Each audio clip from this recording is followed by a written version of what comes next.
Okay. It's fine. You press the red button.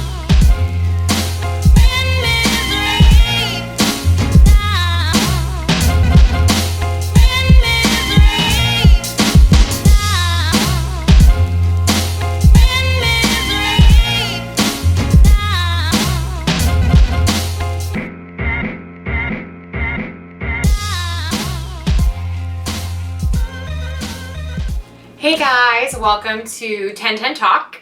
I am going to be doing a blind review. I have no idea what watch it's going to be. I'm hoping that it is not a Seiko, and I am hoping that it is not a Rolex. Any other watch, I'm pretty confident I can review and be impartial to. So I'm excited to see what I get. Okay.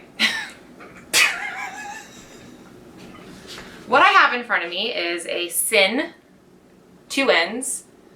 It looks... Hashtag Sinful Sunday. Yeah, hashtag freaking sinful watch, okay? This, to me, looks exactly like the 2 watches I did not want to review today. So thank you for that, Adam.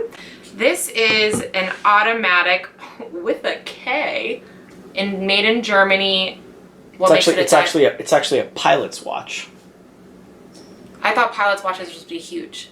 Okay, but what makes it a pilot watch versus a diving watch? Not much. It's pretty much a dive watch. So every time I've seen... Okay, right. So yeah. It looks just like a dive watch. It is, and it's also 200-meter water resistant. So... 200 meters, that's not even anything. It's like taking a shower. 200 meters? Right? No? Yeah, that's 2 football fields. I'm really smart. I'm getting my doctorate, I swear to God. How often are you going underwater 200 meters? We'll talk about dive, never mind. Anyway, this is going to be a very short review. I, number 1, hate it.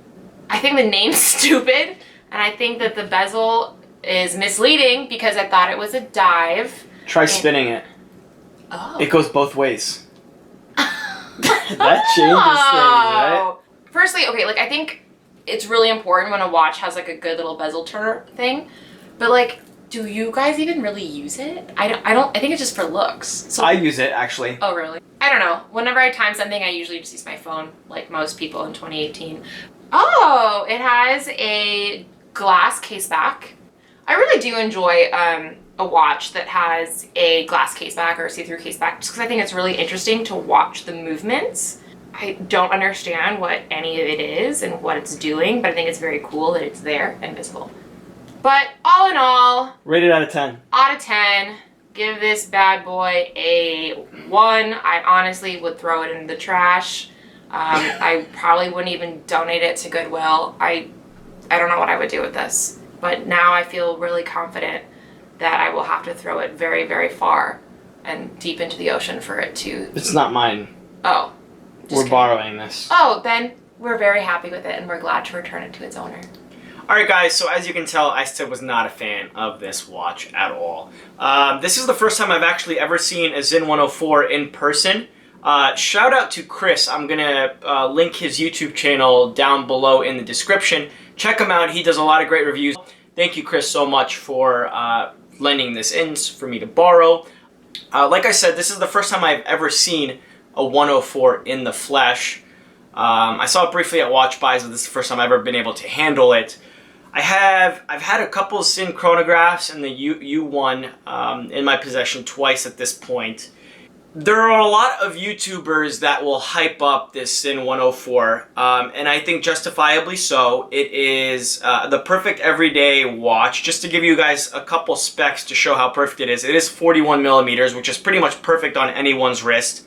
11.5 millimeters thick, so easy to wear on a Nato strap. It still won't be too thick. On a leather, it'll slip right under a cuff.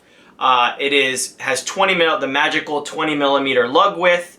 Water resistance of 200 meters. That's a really cool thing that Sinn does, is all their Fliegers are also water resistant to 200 meters. Stainless steel or aluminum bezel with sapphire crystal, and it comes with a standard 2-year warranty. My personal thoughts on this piece, to be quite honest, because it has been so hyped up on forums and on Facebook groups and on a lot of big time social media influencers on YouTube.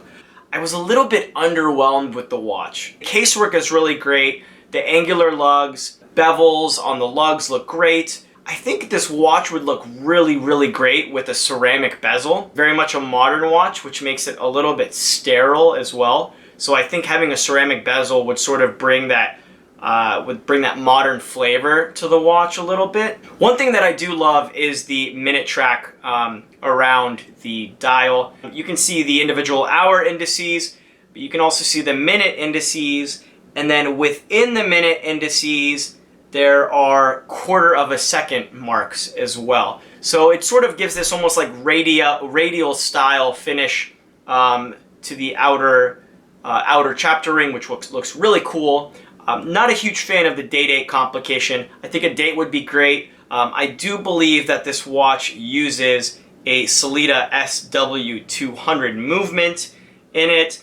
Of course, the 104 is definitely a bestseller for Sinn, and rightfully so. Like I said, the proportions are absolutely perfect. It's a great entry-level price. I think you can get these on the forums for right around $1,000 secondhand.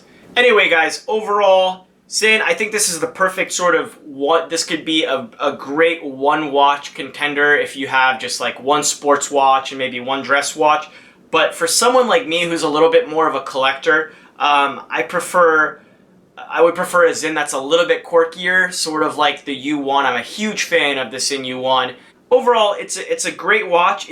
I think maybe one of the reasons that I'm not a huge fan of this watch is it might be a little bit too sterile for my taste and lack some of the warmth of, say, a vintage-inspired piece or a vintage piece, like my Omega Speedmaster with the Hesalite crystal. Anyway, guys, let me know what you think. Let me know if you've ever handled some Sinns, if you've handled this one in particular. Maybe you own this and you disagree with everything that I've just said.